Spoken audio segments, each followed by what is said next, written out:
I wanted to see how the system actually worked. If it actually did work, like they said, it was 7 times faster in heating up and cooling down in that. So I've been, this house has been finished for a couple of months now, and I've had the privilege to come back here and be able to do this last video. So I wanted to see in real working time and how, how it would function, rather than just when you're finished the house, you turn it on and then walk away from it and you never come back again. So we've done that, and we definitely have found that it heats up really fast. I don't know if it's 7 times faster, but I know it heats up a lot faster and it cools down faster. So the response time on it's really great. And you can, again, it's just like super fast, and it heats that energy up, and you're not losing that energy through the floor system. It's just pushing it, driving it up. So therefore your system, you can have a smaller boiler if you have a boiler. We have a different electric boiler here rather than a gas boiler. So you can downsize that because you're not needing as much energy to get that heat or area space warmed up,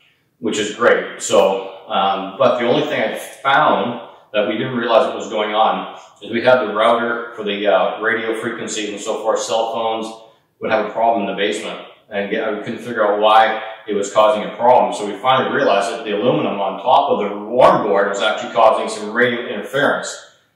It still worked, but it wasn't as good as it could have been. So that was the only downside to the system here. But once we figured that out, and we changed the location of the router and added a few more things in order to get that radio frequency, throughout the whole house where you won't have a problem with that. It took a little guesswork on our part as far as trying to figure out why it was doing that. So we figured that out. So now everything seems to work fine, and I think I'm really happy with the system.